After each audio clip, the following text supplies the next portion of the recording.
the engagement portion of the meeting. And then we have Jonathan Corona, he's with Pond. My name is Lauren Blazik. I'm with Pond and Company, and I'm the project manager. And then we also have Rachel Will with ARC. Rachel, if you'd like to introduce yourself. Hi, my name is Rachel Will. I'm a senior planner in community development at the Atlanta Regional Commission, and I am the project manager on our side for the comprehensive plan update. Excited to be here. Thank you. And from the city of Clarkston, we have Robin Gomez, who's the city manager. We also have Shawana Kawi. She is the Planning, Development, and Economic Development Director. And Shawana, did you want to say a few words to welcome everyone? Yes, I would just like to say welcome to the joint Clarkston Comprehensive Plan Update and Zoning Rewrite Community Meeting. I am delighted that you took this time out of your busy schedules to participate in this meeting to understand the dynamics of these two important projects that happen to be in the process of being updated at the same time. You, the residents, as homeowners, renters, business owners, patrons, visitors, we're excited that you are here, and we're delighted that you're here to participate in tonight's meeting. Thank you. Okay. Thank you. So we'll go ahead and get started with our presentation. So this is the agenda for the evening. We've introduced the project team, but then we'll just go over some rules of engagement, and then we're going to talk about, we're going to do a poll using an online platform called Pigeonhole Live, and we'll do an introductory poll, and then throughout the presentation there will be other opportunities for you to give your input on both of these projects through Pigeonhole Live. And then Rachel is going to provide an overview of the comprehensive plan update and their process at the Atlanta Regional Commission. And then I'm going to give an overview of the zoning rewrite. And then we'll have a Q&A and then share the websites for both of these projects. So again, here is our project team.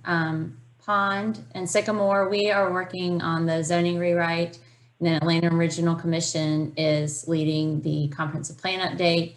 But again, we are working together. Obviously, having this joint meeting, we felt like it was good to join forces, so to speak, and make sure that we can just do one meeting and not have to do multiple meetings, because we know everyone is busy, especially at this time of year. As the school year is winding down, people are getting ready to go on vacation. So we felt like it would be a good idea to combine this first community meeting, and also you will hopefully be able to understand that the comprehensive plan and the zoning ordinance kind of go hand in hand in certain aspects. And we'll talk about that as we go through the meeting, because really the zoning ordinance is what can help to implement some of the policies and the vision that comes out of the comprehensive plan update.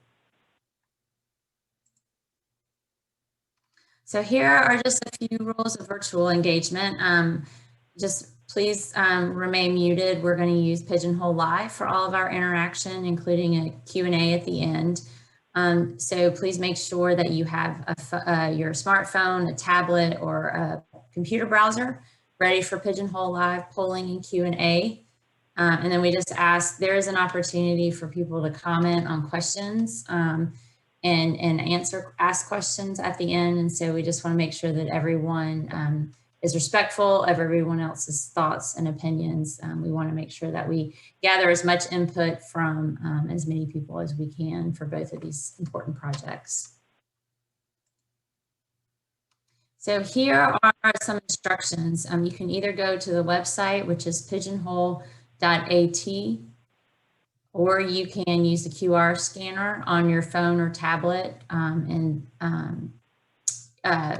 that QR code will take you directly to the Pigeonhole, and then you can enter the passcode Clarkston 21. And if you're having any problems logging in, you can ask it, you can put that in the meeting chat, and Jonathan or Ed will be glad to help you. And we can put that for each question that pops up, the website as well, the website and the passcode will pop up. So if for some reason you lose that on your phone or on your browser, it pops up on each slide for each question. So we'll give everyone just a second to get logged on, and then we'll move on to the introductory poll.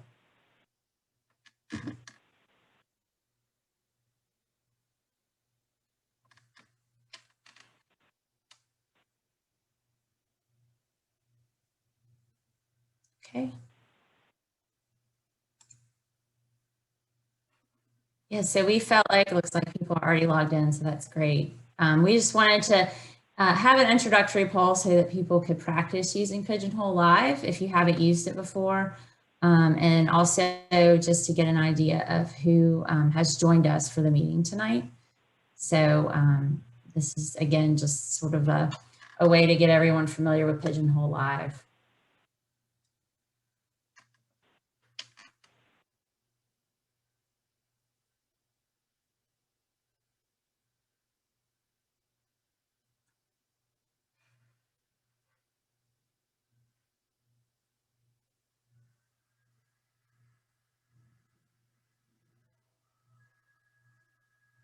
Yeah, and again, if you're having trouble logging in, just let us know. You can put a note in the chat and we'll try to help you. It looks like no one's lived here for 16 to 20 years, but we'll give everybody a couple minutes to finish answering these questions.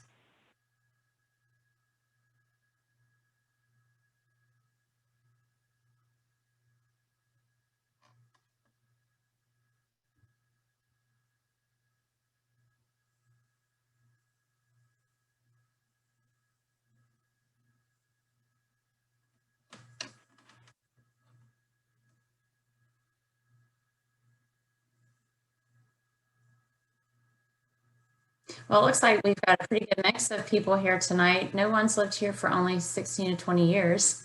Oh, we have lots of longtime residents.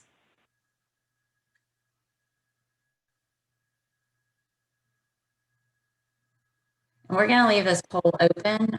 It will be open until, I believe, the end of the day next Tuesday. And we will post this meeting recording online we can post it on both project websites.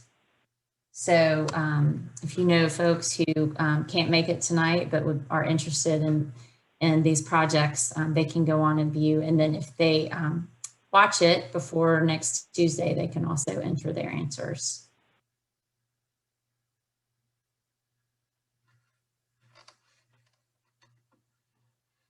So thank you everyone for participating. It looks like we've got pretty good mix of folks, 1 to 5 years, and some new residents, even less than 1 year, and then also more than 20 years. So, I mean, it's great to see that we have a good mix of people from the community in terms of how long you've lived here. So we're going to move on to the next question. So what is your age group?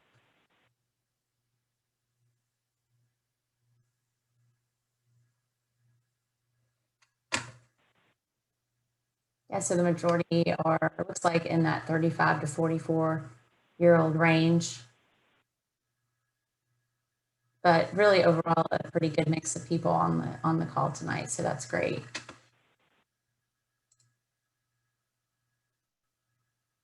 So this is just a sense of groups who are represented in the audience.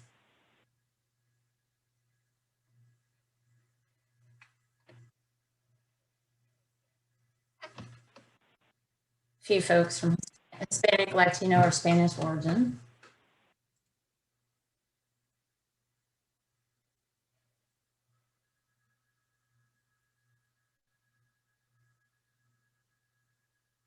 Okay, well, thank you all for sharing that. Mostly white. And then owners or renters.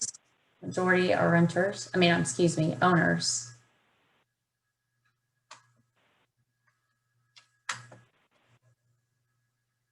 So this is also really helpful so that we can see who we're reaching and who we may need to do a little bit better job of reaching out to about both of these efforts so that we can make sure that our input really incorporates everyone from different groups within the community, because we do appreciate and recognize Clarkston's rich diversity and cultures. So we certainly want to make sure that we can make efforts to reach out to some of those groups who are not represented tonight. So thank you all for taking these polls. So now I'm going to hand it over to Rachel, and she's going to talk about the comprehensive plan update. Hey everyone. So how this section is going to work, I'm going to overview the purpose of comprehensive planning and the role that your input plays in shaping the update. Just these controls. Oh, Lauren, am I going to tell you for the next slide? Oh, do I have control of that? Sorry, I'm still figuring this out. But yeah, so what is comprehensive planning? Why do we do it? And what is your role? So comprehensive plan updates are required for every jurisdiction.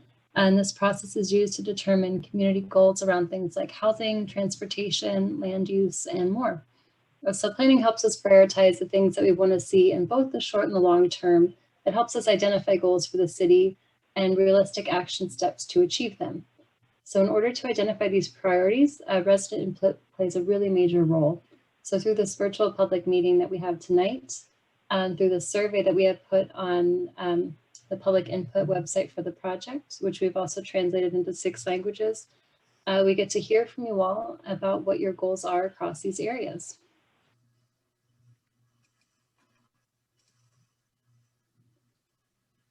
So comprehensive plan updates are, before we get input, we do some research and analysis on our end to see what has changed in the city over the last 5 years to get a picture of existing conditions.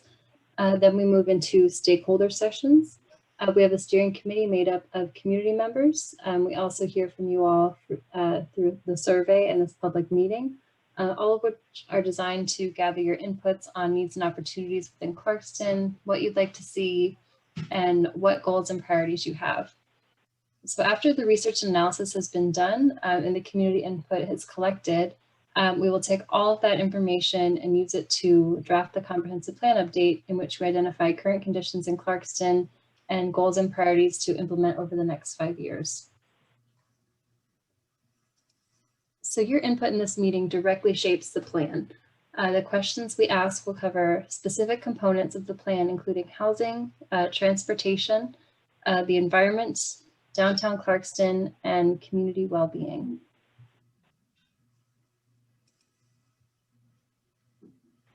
So this is the timeline of the process. So prior to March, we did the research and analysis.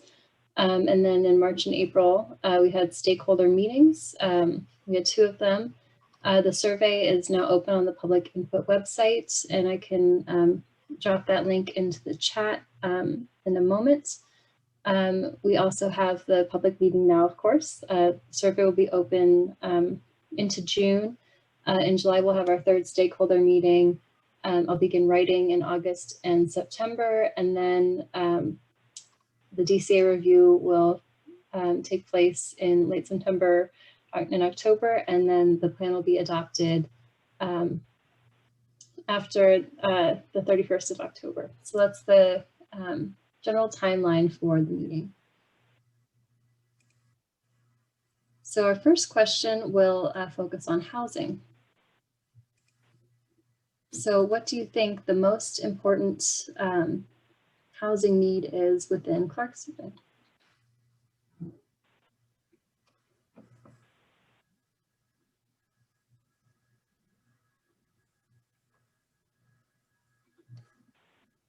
Your response could be a word or a phrase, a short sentence, and you should be able to upvote responses you agree with.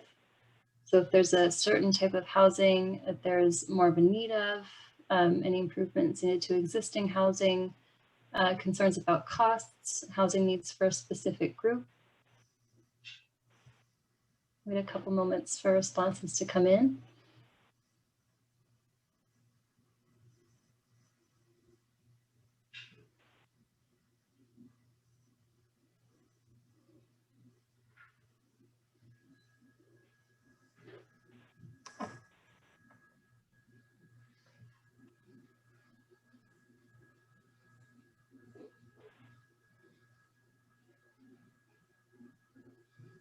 Seeing several upvotes for more housing at all price points, both rental and owner occupied.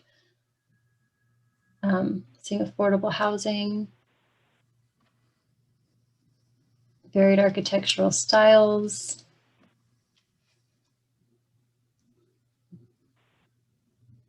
Give a couple more moments for folks to either vote or to submit their own responses.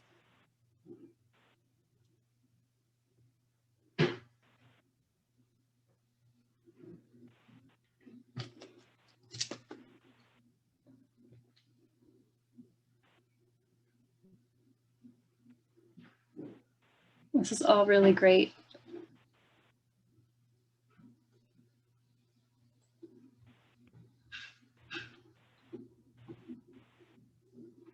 As Lauren mentioned, these poll questions will be open for a while. So if we do have to move on and make sure that we can get to all questions, but feel free to continue to contribute to this. We love to hear all of your feedback. So don't shy away from continuing to participate in this, even if we move on to the next question. So thank you, everyone. It looks like the vote was affordability. I can't see the top at the moment, but affordability, thank you. More housing at all price points, both rental and owner occupied, was the top choice. So thank you all for this input. So our next set of questions relates to transportation. So this first question is to get a sense for how you prefer to get around. So in a typical week, what modes of transportation do you use? And please select all that apply. Car or ride share, anything automobile dependent, a taxi would also fit into this category. Public transportation, walking, bicycle, or other.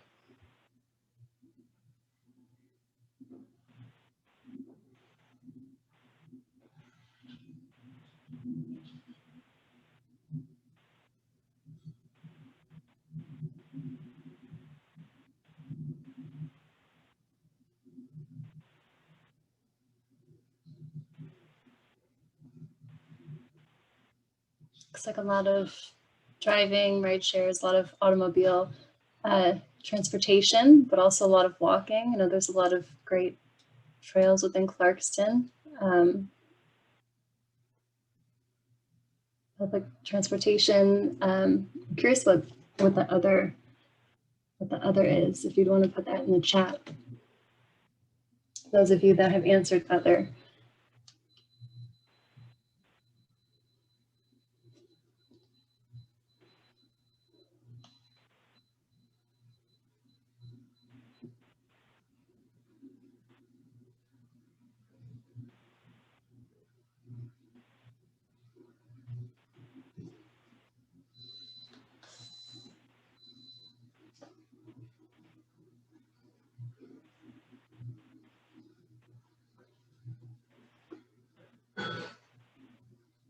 All right, great. Yeah, it looks like driving or automobile-based transportation and walking are still the most common responses. Again, if you didn't get your answers in, this will still be up for a while. So feel free to keep answering that if you haven't been able to yet. So our next question gets to transportation safety and how transportation safety could be improved for pedestrians, cyclists, for automobiles. Again, this could be a one-word response or a phrase or short sentence. For example, are there any intersections that feel dangerous? Is there anywhere pedestrian safety could be improved with lighting? Would bike lanes anywhere help encourage safe travel for cyclists on any particular road? Is sidewalk repair needed anywhere? Anywhere in particular that might benefit from the addition of a crosswalk for pedestrian safety? These are all just ideas, but from your experience getting around the city, what would help make you feel more safe as a pedestrian, cyclist, or as a driver?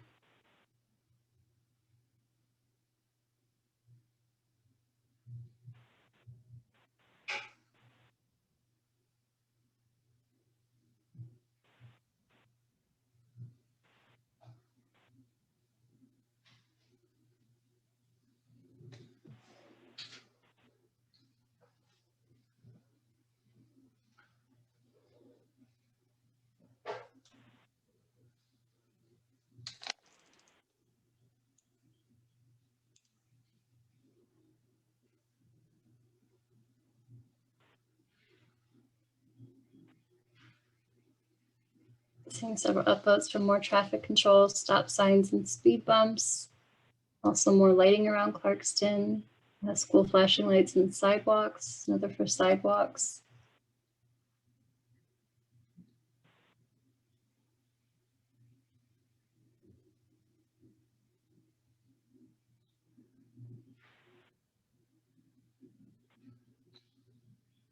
Got some comments on specific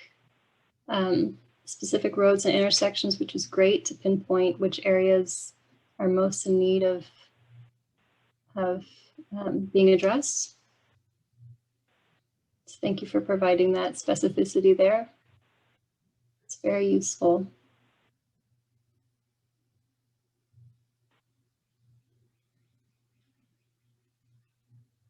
All right, looks like I have a new front runner of more lighting around Clarkston, school flashing lights and sidewalks, more connectivity. Yeah, these are all great suggestions.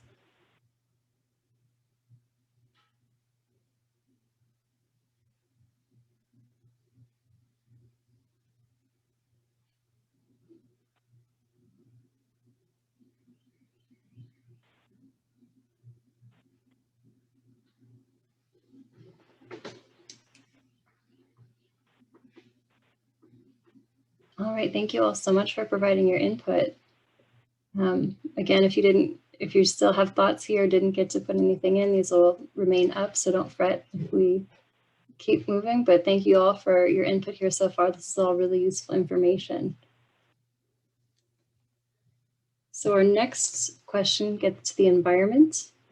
The following is a list of really broad environmental concerns on this list, and please note the category of other, because there are many environmental concerns that exist beyond this list, but what are the top 2 environmental concerns for Clarkston specifically? The options we have are protecting the tree canopy, protecting green and open space, prevent and clean up illegal dumping, prevent and address stormwater runoff, protect and enhance water quality in streams, reduce Clarkston's carbon footprint, and other.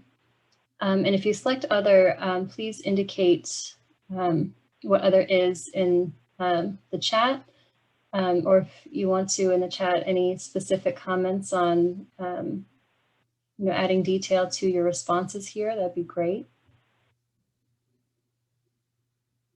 Looks like stormwater runoff and protecting green and open spaces are the most common responses so far. Protecting the tree canopy is a close third.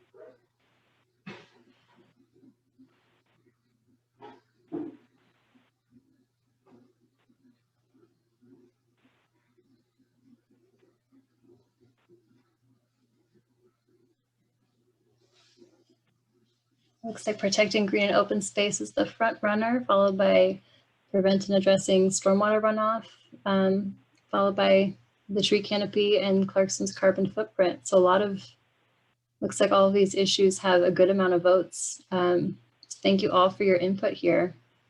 Again, these will still be up if you don't have a chance to, haven't had a chance to provide your input yet. So our next set of questions will focus on downtown Clarkston. And the question here is, what do you feel would make downtown Clarkston a more inviting place to visit? More public art downtown, sidewalk repair and improvement, streetscape plantings, things like trees and flowers, more seating and gathering places downtown, facade improvements on buildings, or other. I see a comment, street vendors and markets. That'd be great for other. Thank you for providing that.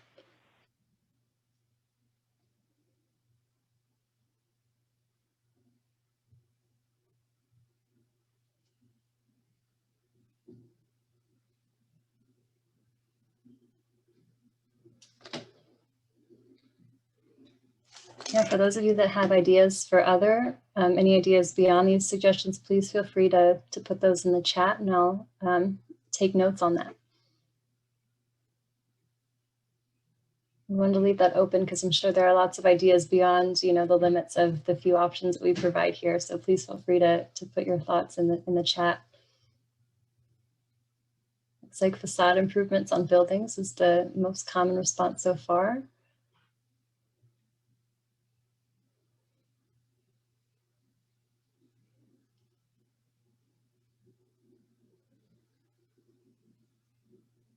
It's sidewalk repair and seating and gathering spaces close behind.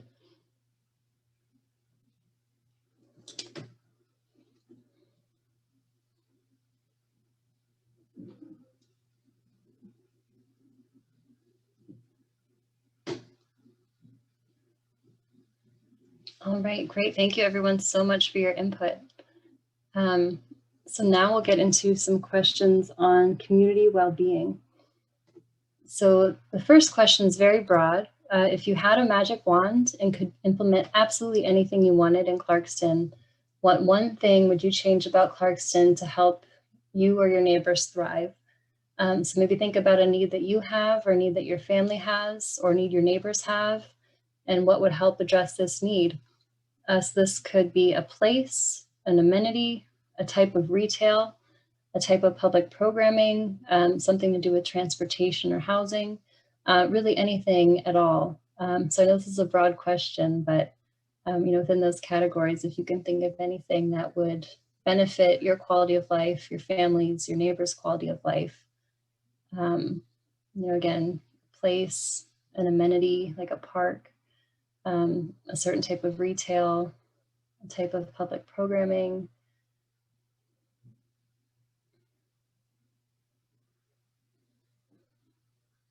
So more jobs, more community events, closer parks, bountiful gardens and green spaces are all great. More community events.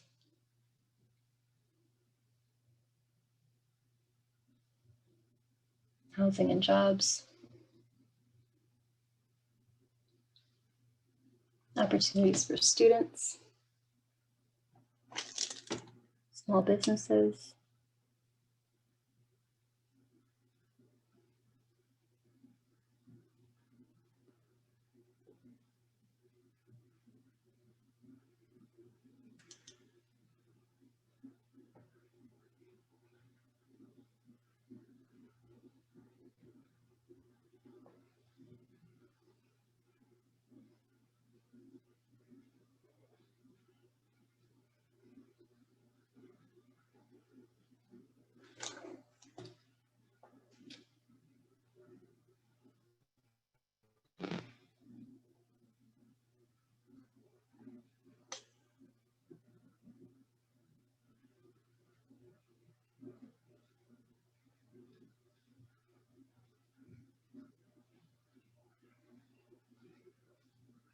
These are all great. It looks like economic development, affordable housing, jobs, and housing options are the most common responses here.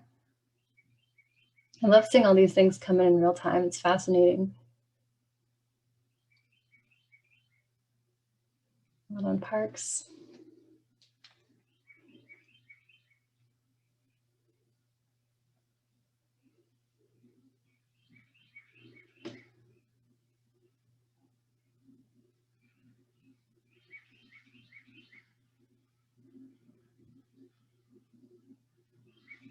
Yeah, thank you everyone so much for providing your input here. This is really useful.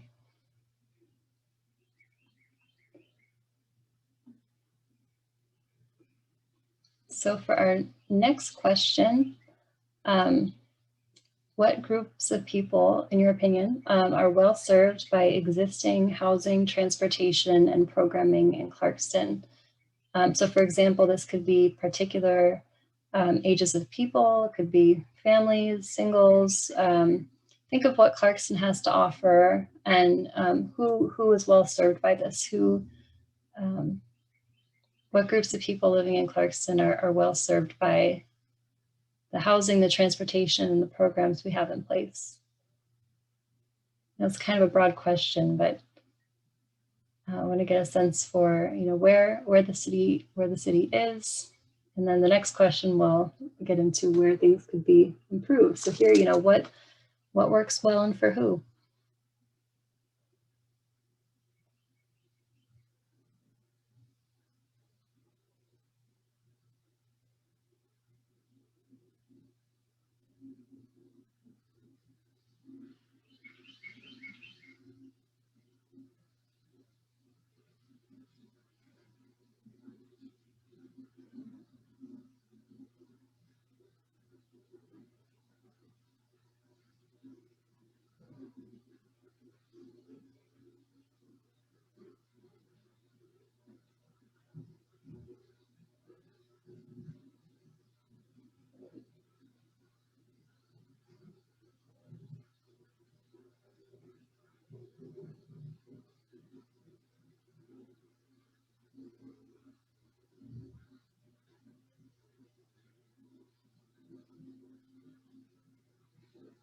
Have existing residents, established residents.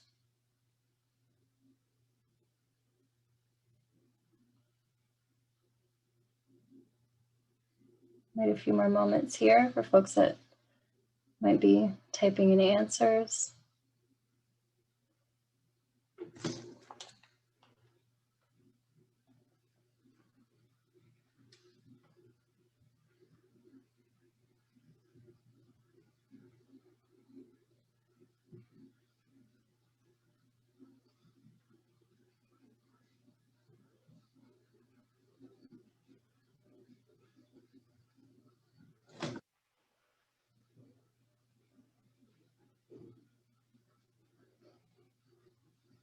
Single family homeowners.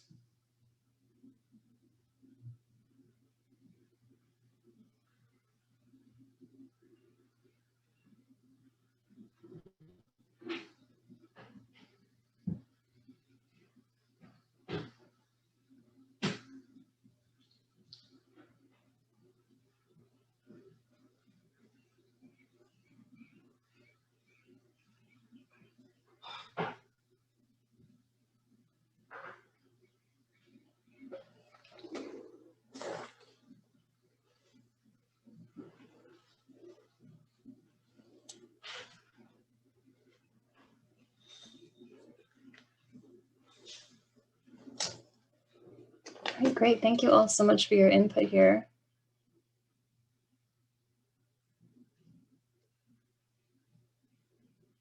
Our next question and our last question is, in your opinion, what groups of people could be better served in Clarkston and how could they be better served? For example, is there a need for school-age children and what would they need? Is there a need for young families? Is there a need for renters, long-term residents, new residents? What group of people could be better served and how? People of color reparations, extensive jobs training.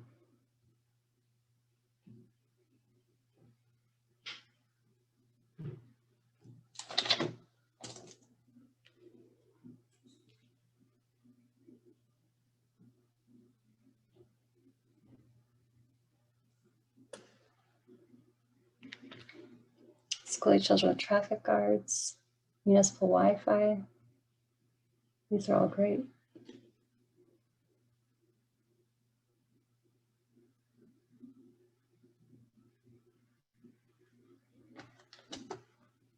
After-school programming.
All right, the top votes here are lower income residents and renters could be better served by more housing options. The refugee community by providing opportunities. School-age children with more traffic guards and lights. Municipal Wi-Fi. These are all great.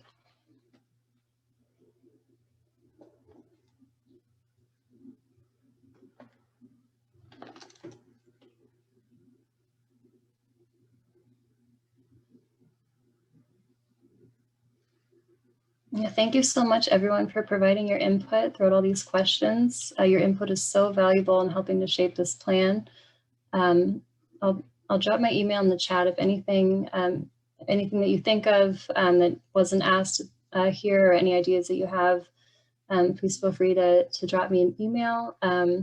This will remain open for a while in case there's any other ideas that come to mind. Please feel free to continue to update there. And thank you again for providing your input here. It's super valuable. And with that, I will pass it back to Lauren. Thank you, Rachel. Yes, and the polls will all remain open until next Tuesday, end of the day, 11:59 p.m. So absolutely, please keep putting in answers if things come to mind. And also, as I mentioned earlier, if you know folks who couldn't make it tonight, I know there's online surveys for both of these projects, which I'll share the websites and the QR codes at the end. But you can also share this with people who couldn't make it, and they can put in their responses as well. And we can download them and review them and take them into consideration as we go through both of these projects. So please know that we do look at these and take them into account. So now we're going to switch gears to the zoning rewrite and just give an overview of the project and what zoning is, and then just some initial thoughts and findings on the existing zoning ordinance for Clarkston. So a lot of people don't know what zoning is. Sometimes it can be a little hard to explain, but it's a regulating document about how land can be used. And so it regulates uses, site layout and configurations, parking and loading, landscaping, building heights, and other requirements that help maintain compatibility of neighboring uses. So if you really think about it, you experience the results of zoning regulations on a daily basis. It's what helps shapes the built environment around you. And as you know, each community in the state of Georgia has to have some form of zoning ordinance. That is a requirement by the Department of Community Affairs. So, so every community and county, town has to have a zoning ordinance of some sort.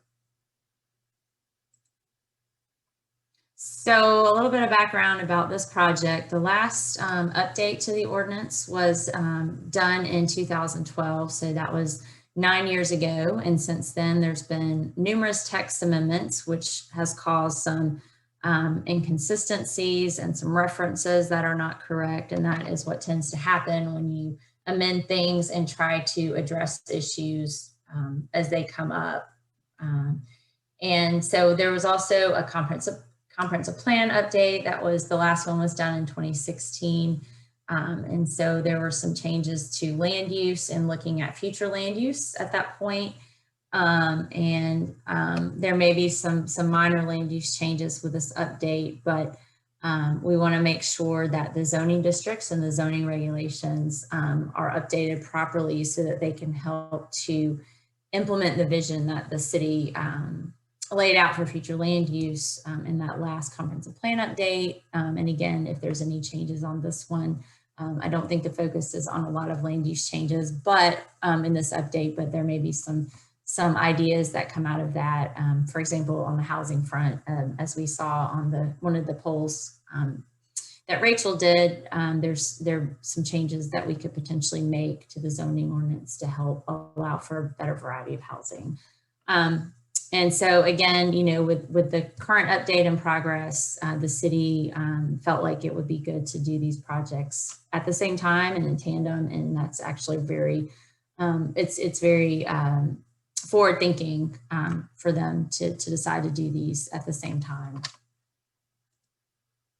So the purpose of the zoning rewrite is, again, like I mentioned earlier, to address inconsistencies and any references that aren't correct. So a little bit of a technical cleanup, if you will, and aligning the zoning regulations with community vision that is identified in the comprehensive plan update, both this one as well as the one that focused on a lot of land use changes 5 years ago in 2016. Create a more user-friendly zoning ordinance, and then identify and address some other common topics of concern. So our project schedule will run concurrently with the comprehensive plan, as you can see here, but it will go a little bit past the comprehensive plan. Sometimes zoning rewrites, they take a lot of back and forth and review by staff, and we have a technical advisory committee that's helping us provide some input and is representative of the community. And so there's meetings with them to get their feedback, and they act as a sounding board for the larger community before we take things to the public. And so there's a lot of back and forth on these types of projects, so they can tend to take a little bit longer. We have everything set on the schedule to wrap up in June of next year, as you can see, but if it's possible to accelerate that, we will certainly do that. But right now, we are still doing an initial analysis of the zoning ordinance and obviously gathering feedback so that we know when we go into the next phase, we know some of the things that we need to address when we do the actual updates. So an initial diagnostic or an analysis, I'm just going to share some things that came up as we were really proposing on the project, some things that we noticed that we talked about in our proposal, but also, you know, these are all things that we have some examples of some ways that the ordinance can be updated, especially on the being user friendly. So again, having some graphics. Right now, the zoning ordinance is mostly text. Creating a unified use table. So that means having a table where people can go and see what by each zoning, all the uses that are allowed, and then where they're allowed by right, where you may need to get a conditional use permit. And so it can be really handy to just be able to reference that rather than having to search through a bunch of text to find your zoning district and where your particular use might be allowed. We can also think about form-based code. And so that is a way of regulating land uses that looks at some of just the more public realm, and doesn't necessarily regulate use, although I think that we're going to land somewhere in the middle where you'll have a little bit of both. You'll have a lot of graphics and illustrations to help show setbacks and things of that nature, some of the actual zoning metrics, if you will, but then we'll also have text that has to accompany that. And then finally, just making sure that the development and zoning approval process is clear. So I'm just going to show some examples on these next few slides of how things can look. These are examples of, you know, zoning ordinances that have been updated in such a way that, again, there's a lot of tables. You can see this is for mixed use district in this particular community, and you can see how it's heavily graphic. So you have to have the text to back up the illustrations, but it's nice to have both so that people can really envision what is allowed and what is not. This just is showing, this is from downtown Avondale Estates. So we did a project there to recreate their old street grid that had been lost over time through development. And so you can see this is street standards. And so it could be that detailed. Really thinking about, for instance, on these illustrations, parking and how it is arranged on a site. And this is obviously showing a roadway. So again, this is just some illustrations that can be added with the text of the zoning ordinance that makes it easier for people to understand. And this is a use table from the DeKalb County zoning ordinance, which we updated, Pond updated back in, I think, 2014. So again, you can see they have a lot of uses. This is a very extensive table, but it's actually a very good example of one that is very comprehensive. And you know, to be fair, there's always uses that are coming up that you never know what the next use is going to be that's going to need to be regulated, but these can be updated fairly easily through amendments as you come across those updates that are needed for uses and where they might be allowed. It might even be as simple as allowing something that by right that was only allowed by a conditional use permit. So, but again, it's a great reference tool for people to understand where their use is allowed or not allowed. And then also thinking about converting from the comprehensive plan, which is here on the left of the screen. This is future land use map, and then how that translates over into zoning. And so this illustrates the type of development and where the development that the city wants to see in the future. And so how do we get there, and what's the proper corresponding zoning? And so it's possible that there are some updates needed to the zoning that might help better reflect what that vision is for overall development in the city. So, you know, we will be looking at that closely as part of this update. And then just another example, and thinking about, you know, regulating the public realm. And so, you know, making sure that development, especially in the downtown area, that it continues to be appropriate scale to create a walkable and enjoyable environment. And then, you know, thinking about landscaping and, you know, as Rachel talked a little bit about, you know, streetscapes and trees and flowers in downtown, and how can that experience be beautified, and how can that pedestrian experience be more pleasant. And then you think about the sidewalks and the infrastructure and the roads, and are there roadway improvements? Are there crosswalks that need to be added? You know, what's the appropriate size, you know, for a sidewalk? There may be places within the city where you've got enough right of way to expand the sidewalks, or it may just be a matter of better maintaining them. But either way, you know, these are just some of, this is to show another example of the elements that can be regulated to create a nice walkable environment and a nice public realm for people to enjoy, and how that translates into the zoning with the setbacks and the parking, building heights, impervious area, and things like that. And then finally, you just want to make sure, again, that there's a predictable process. So if somebody wants to come in and do any type of development or redevelopment, making sure that they understand, you know, where they need to go, who they need to talk to, what the process is.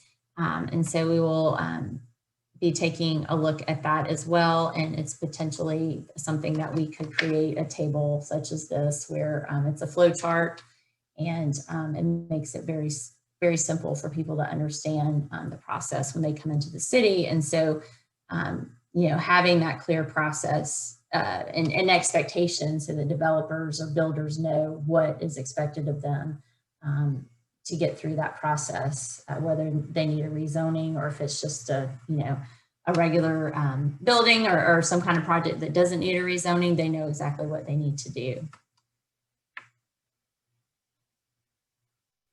So now we are going to ask a few questions about the zoning rewrite and get some input from you all. And it looks like some folks have already jumped in. So select your top 3 choices of issues that the zoning rewrite should address. And so some of these questions are also asked on our website, but we wanted to make sure that we capture as many responses as we can. So please feel free to think about this for a minute and put in your thoughts.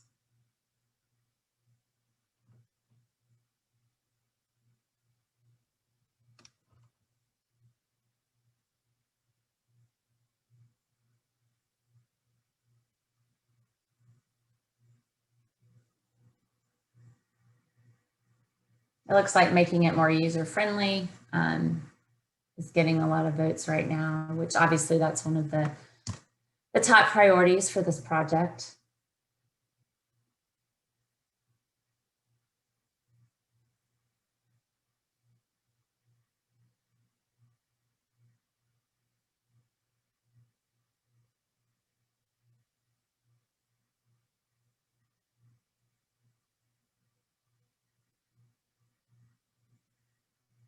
And ensuring that the ordinance is an implementation tool for the comprehensive plan. That's great.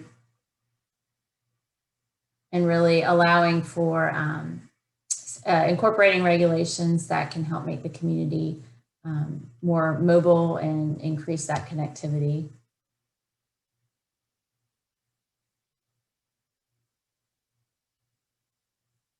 A lot of people are putting in others, so if you can share your thoughts in the chat, that will be great. On what other issues that the rewrite should address.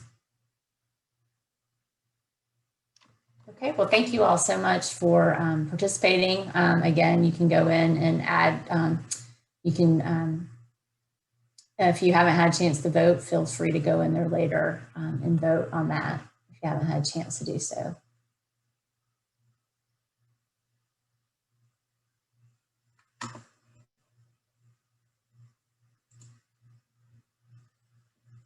So this is getting a little bit more specific about zoning and development issues that you're concerned about.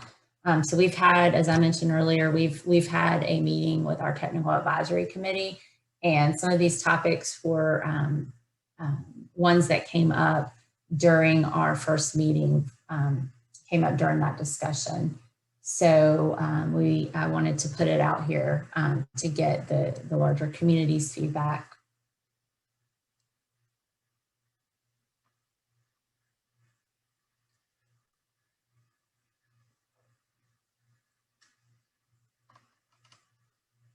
So it looks like encouraging downtown revitalization and also protecting those established and historic neighborhoods is important. Also allowing a variety of housing, which we heard from the polling for the comprehensive plan. Also the walkability, pedestrian safety.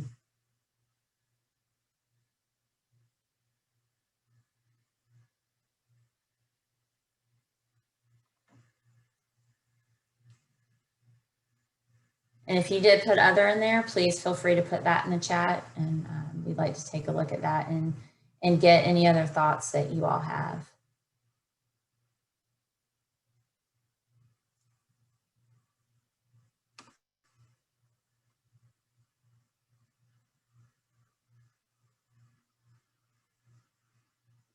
Great, well, thank you all so much. This is really helpful to help us hone in our efforts a little bit.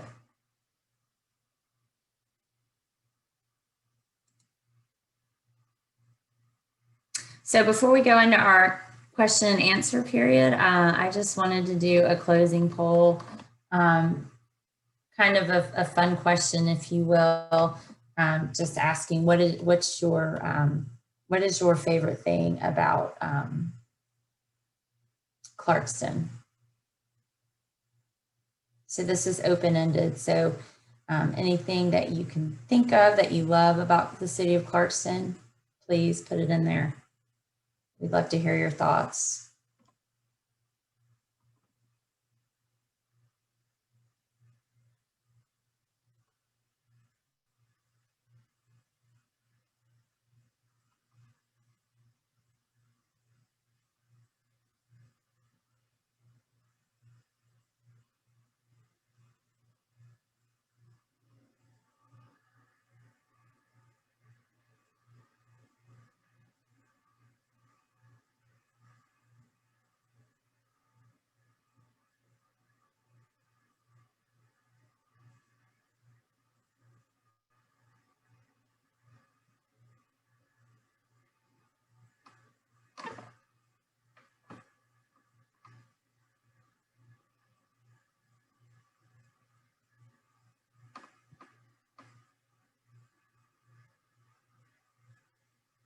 Yeah, it definitely looks like a lot of folks appreciate the diversity and all the different cultures that are represented in the city, which is very unique.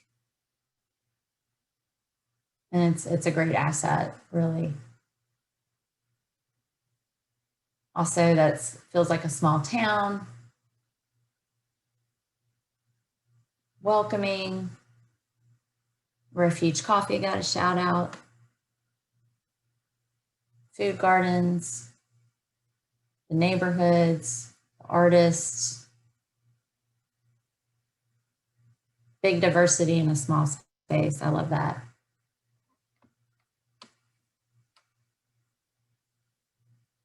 The lake, you're close to Stone Mountain.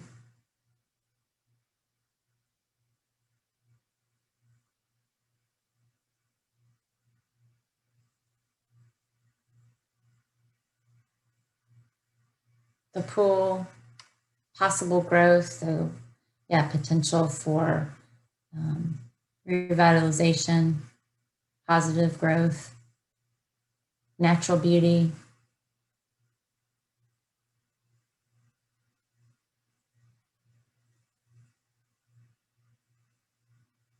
The bike path. The bike path is a very nice asset.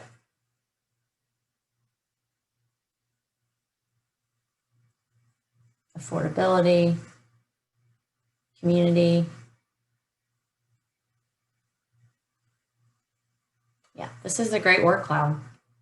I love this.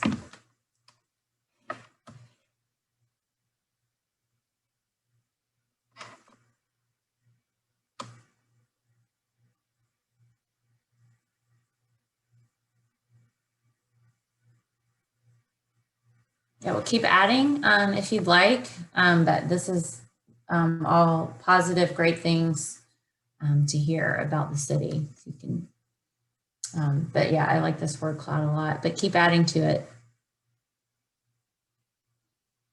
So now we'll go into our question and answer. And so this is your opportunity to really ask any questions about the comprehensive plan, about the zoning ordinance rewrite. Rachel and me and our team, we will do our best to answer your questions. So, and you can also, again, upvote and downvote. So if a question has already been asked that you were thinking about asking or you want to hear the answer, please upvote it and we will be happy to answer it. It will go to the top of the list.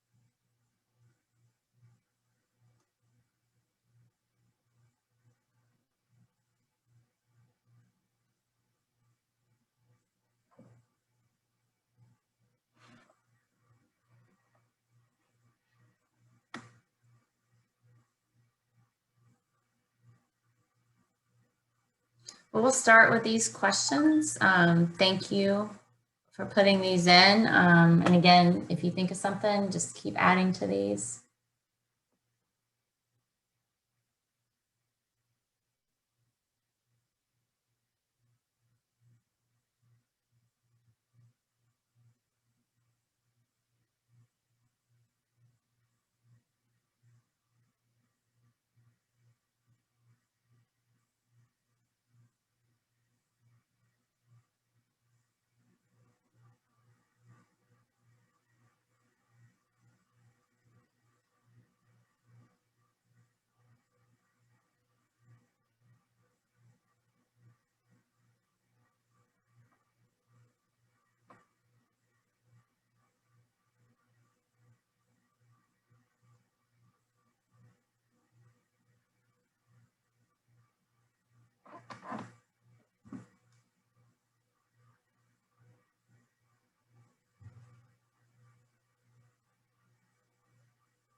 I'll go ahead and get started with that first question that's gotten 3 votes. Can the zoning rewrite focus on creating more housing options and job opportunities for Clarkston residents, as well as technical fixes? So thank you, Jonathan. So I would say for sure on the housing options, again, that was a big topic of conversation at our technical advisory committee meeting. Yes, there are ways to, look at allowing a better variety of housing types. So through that, you may have to update some of those things like setbacks, site layout regulations and that sort of thing, but we can absolutely focus on ways to allow for a greater variety of housing. We're actually working with Gwinnett County on that right now. As far as the job opportunities, again, it may be looking at, businesses and the types of businesses that the city allows. Maybe it's allowing more types of offices. That one is maybe a little bit more policy driven. But I don't know, Jonathan, if you have any thoughts, or Rachel, but I would think, definitely on the creating more housing options, that's certainly something that we will be looking at.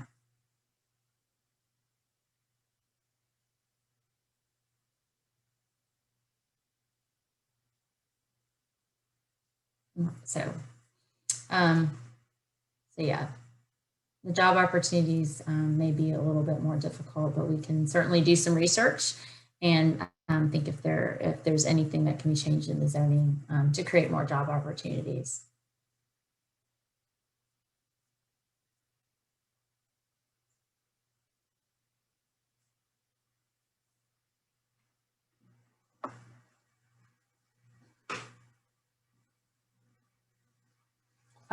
What is being done to include community leaders from our immigrant populations? So I know for our technical advisory committee, we have certainly invited members. We've actually, I think we have gotten some names from some of the nonprofits that work with the refugee communities and the immigrant populations. So we are actively reaching out to them through those networks to try to get their input, whether it be through a stakeholder interview or through joining the technical advisory committee for the zoning rewrite. And we're really working hard to reach out to them. Rachel, do you have any thoughts? Yeah, for the comprehensive plan update, we have added some community leaders from our from Clarkston's immigrant populations to our steering committee.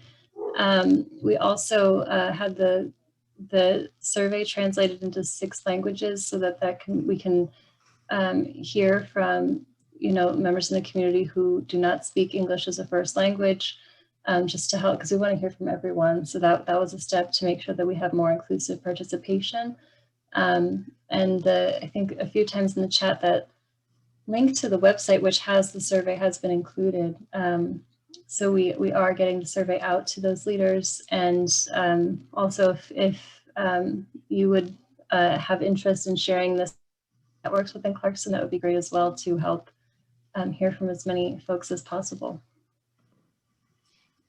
Yeah, and I'd also add that the website, the platform that we use for the website for the zoning rewrite, it can be translated. So it automatically is set up to translate into whatever language is set on the device that the individual is using to view it. And it also has a little Google Translate icon at the top at the homepage. So it can also translate that way. So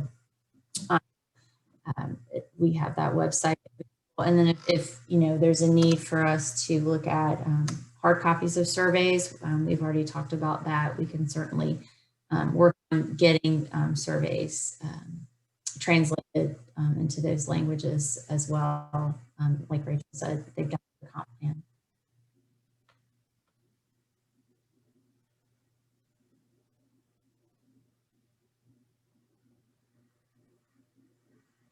So what other opportunities are there for the public to be involved with this process? Again, from the zoning rewrite standpoint, we've got the website available.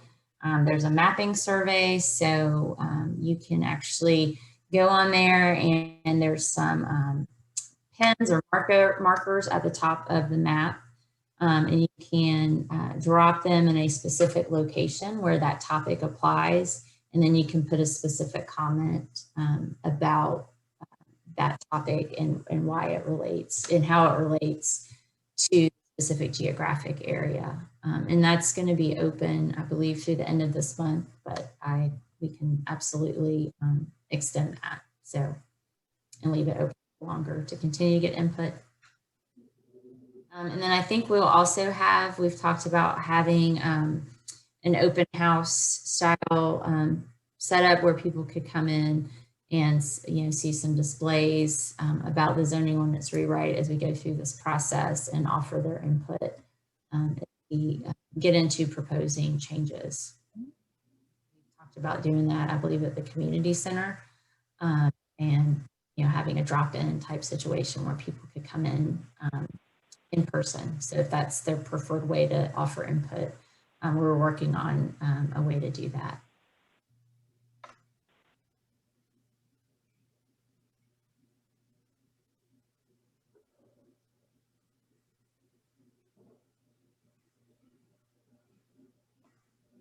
So what are the best ways to increase housing variety in the zoning code, both in rental and ownership? So I think I addressed this a little bit already. Someone else asked that a similar question. But again, there are ways, we can certainly add some additional housing types to what is already allowed. And that might mean looking at some of the zoning metrics like the setbacks and building heights and site design, lot coverage and things like that. But there are certainly ways to adjust the regulations to allow for more housing variety. And that can be for both rental and actual ownership. So, question. Thank you.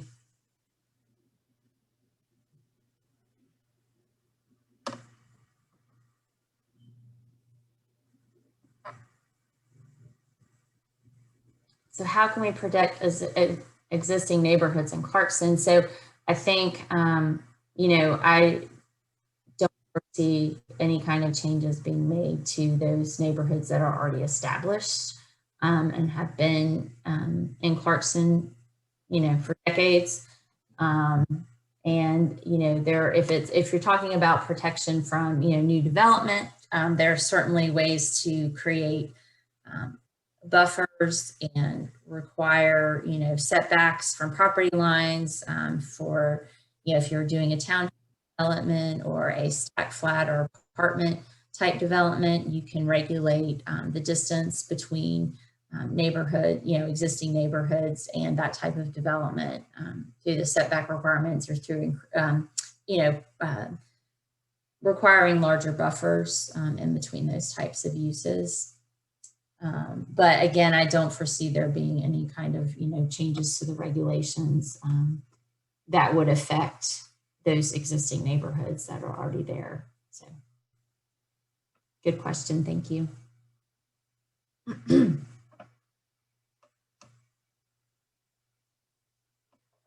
So are there plans to engage the non-English speaking residents in Clarkston with interpretation?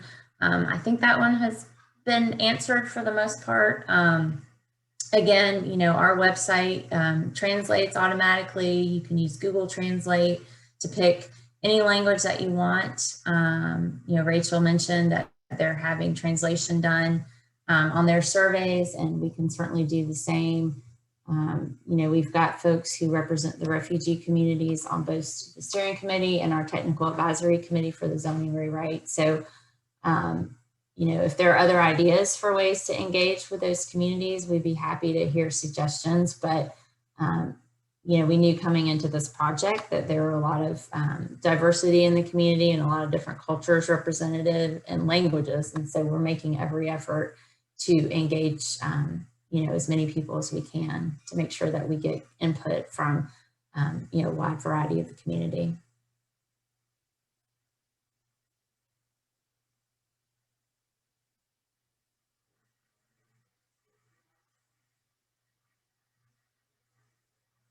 So how will the city ensure transparency and accountability to residents during the rewrite process? And again, I think, having a public meeting like this and making sure that it's been publicized. We placed yards, I think 25 yard signs were placed around the community. It was on social media. I know Ed from Sycamore and Shawana have been out. Ed was at the Refuge Coffee, the spring market, and made sure that flyers were distributed. They were at the bike ride this weekend. So again, just having these public meetings and making sure that, we continue to keep everyone informed of what's being proposed and continue to gather feedback. I don't know, Shawana, if you want to add anything, or Robin, if you want to add anything to that.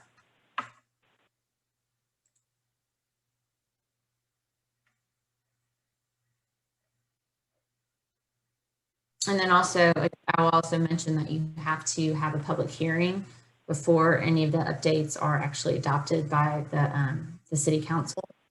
And there will also be briefings to the Planning Commission and the council, which are all open to the public. Those meetings are all open to the public. So, we'll be briefing both of those groups at public meetings throughout the process, I believe at least 2 or 3 times before it's adopted.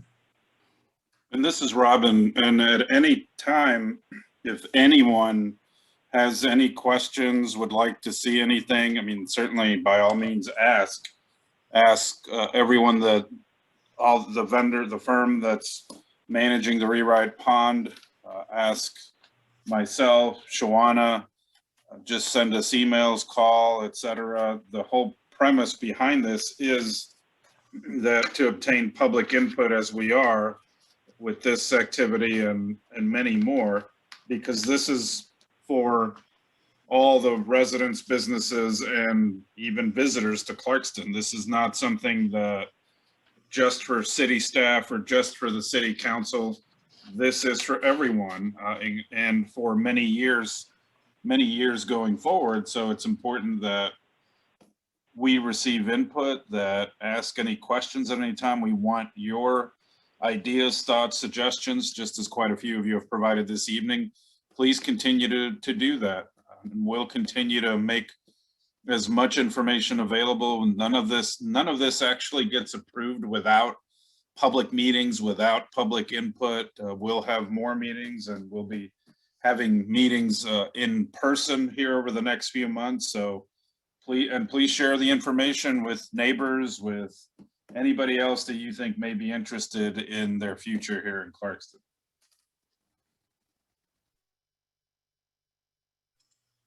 Thank you, Robin.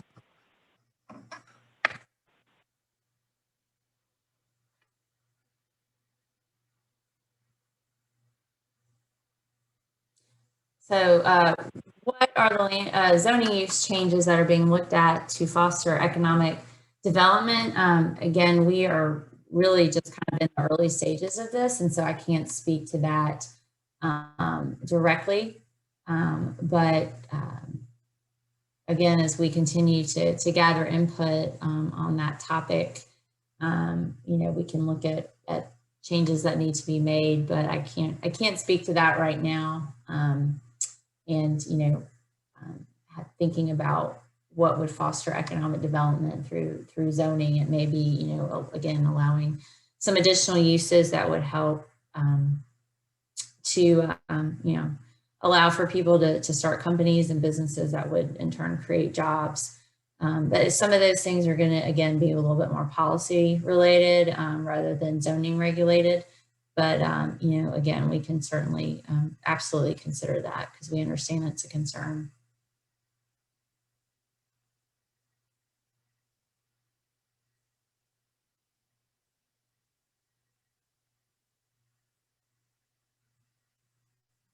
Is there any consideration for limiting storage space, gas station, and franchise dollar store type development that research shows is detrimental to lower income neighborhoods like ours? I know I'm on the DeKalb County Planning Commission, and I think they just put in a moratorium on the storage space, the self-storage units, because people were getting upset about how many of those were popping up. And so I think that limiting those to certain zoning districts perhaps could be a tactic. In terms of gas stations, I know that they pop up a lot on every corner, it seems like, in certain communities. And so I think also it's also a matter of perhaps demanding better aesthetics for those locations. I know the bigger chains have certainly improved their design as much as they can. But yes, we can look at all of these issues, and I appreciate that that question and that feedback. Sometimes you can't necessarily limit them from coming in. You can't, and that would be something the city would have to explore, I think. But again, it could just be, it may come down to just having, requiring better aesthetics and better site design and better layout for those types of uses. But I understand your concern.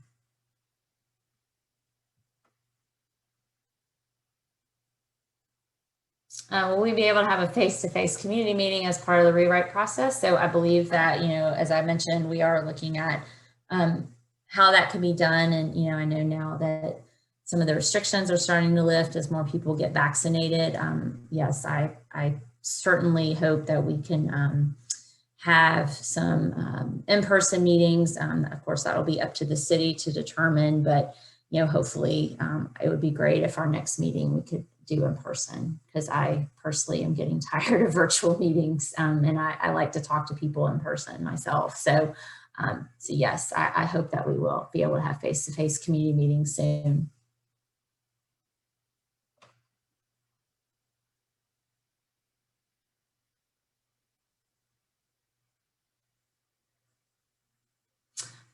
So how can we turn or transform apartments into owned condos? We have very little space to build without destroying trees, nature, or ecology.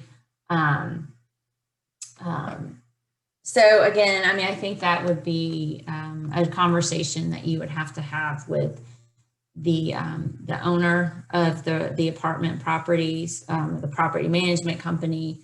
That would be something that, and there has to be a market for that, if you will. You have to make sure that once you can start converting those units, that they would, there's potential for them to actually be sold as owner units as opposed to rental apartments.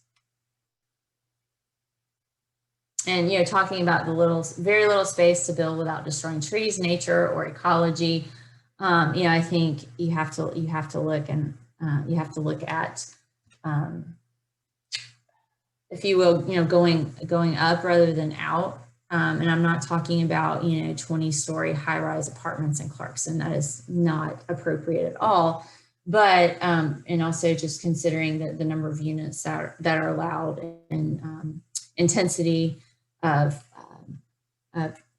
apartment uses or condos or just development in general.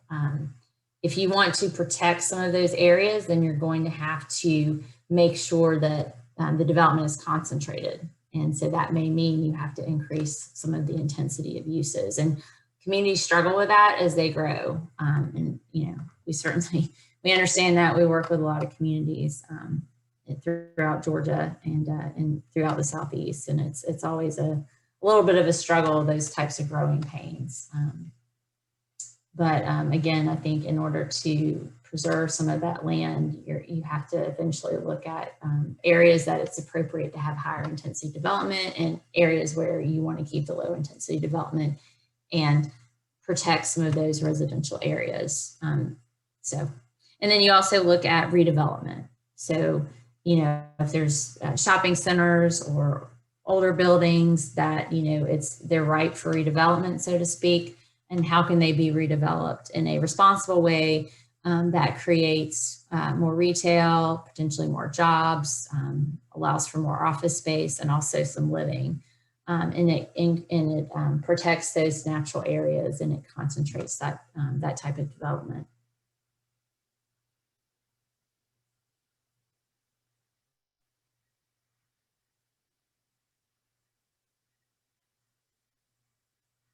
So do we have a vision or big picture mission driving our zoning and development plan? I mean, I think, we talked a little bit about some of the things that were laid out for us to address. And I think, really the big picture could be looked at as the future land use map. And so that was what came out of the community input process from the last update that was done in 2016. And so, that really is your vision for the future of development. And so, like, as I mentioned earlier, we'll be looking at, what that land use map looks like and making sure that the zoning regulations align with implementing that future land use vision.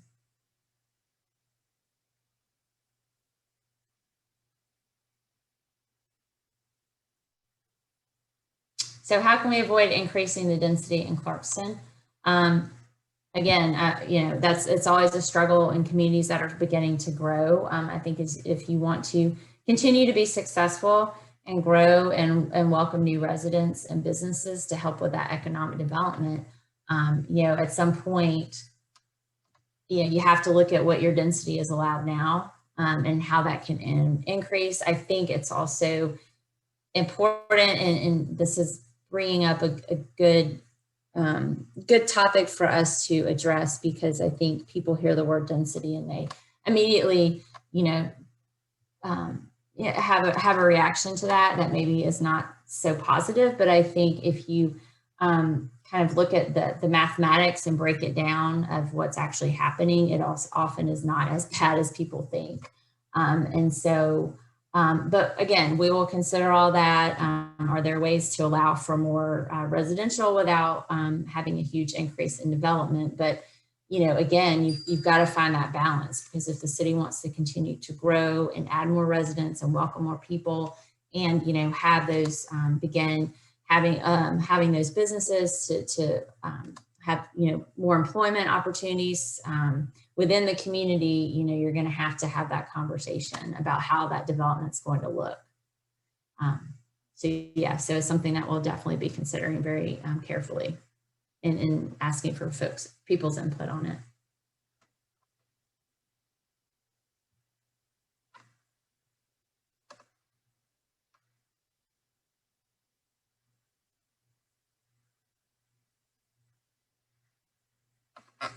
Okay, it's a little past 7:30, so I think we can probably do a couple more questions, and then we can go back and we've got all these questions recorded in Pigeonhole, so we can draft answers to the ones that we don't get to, and also have answers to the ones that we have been able to answer here on this meeting, and we can post those on the website.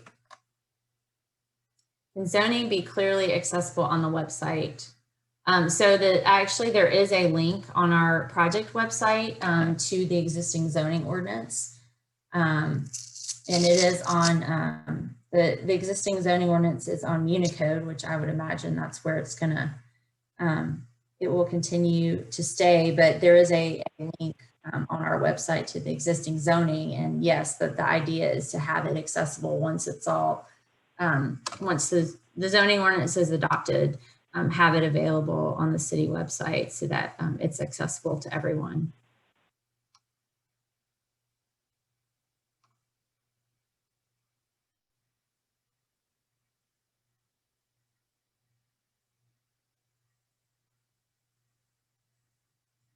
Do we have a grant writing or fundraising initiative? I'm not sure what that's referring to. I don't know, Shawana or Robin, is there a grant writing? Someone who does grant writing for the city? We are in the process of obtaining information to hire somebody, but we've done some grants in-house. Sure. But we are looking to bring somebody on part-time. Great. And fundraising, I guess if you mean for special events or mean, cities typically fundraise for, well, special events or other community outreach. And just interesting, I just had a conversation with our police department about a few activities that they would like to do. So we are looking at that as well. Great, thank you. And then this will be the last one. Where are discussions about long-term effects of different zoning ideas, the cost of city, possible downsides? I think as we go through the process, we're still very early in the rewrite process, still gathering input and hearing from stakeholders. But as we go through the process, there will be those discussions for sure. And what are the pros and cons of changes that are being proposed? So they will be there. We're just, not quite there yet, but thank you for the question.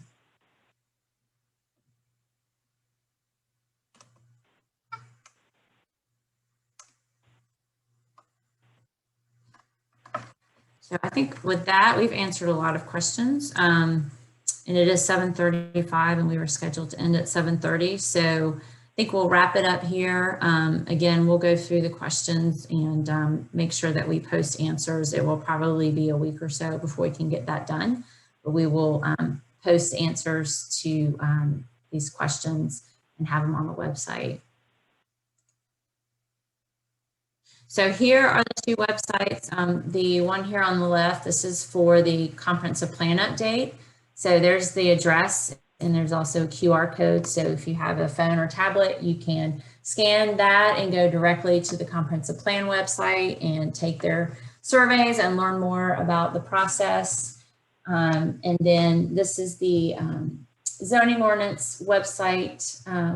And you can also use this QR code to get there as well. We will be posting this meeting recording and also just the presentation itself on both websites so that you can go back. Rachel, are you able to post the video on your website? Yeah, I can definitely do that.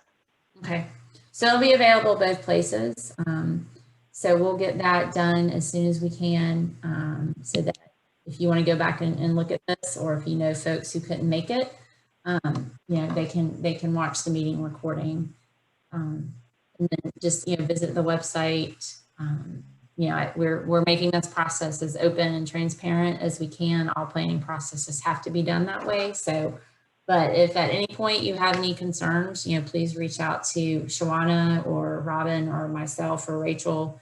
And, we're happy to hear your thoughts and concerns on that. So thanks again to everyone for joining tonight, for spending part of your evening with us. We had a really great turnout.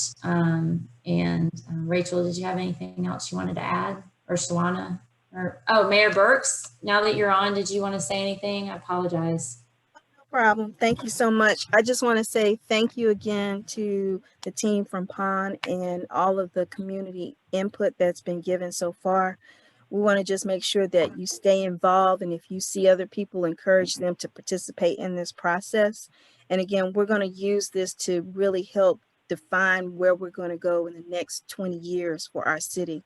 So your input is really important. And the other pieces that you asked about our policy, a lot of policy driven pieces. And so you'll see that, especially in terms of workforce development and what we plan to do in terms of the ARPA. So we're looking forward from a city perspective and a council perspective for you to continue to provide that input so that we can make a stronger Clarkston, and that is looking forward to our future. So thank you again, and continue doing your input. All right, thank you, everybody. Have a great evening. Thank you.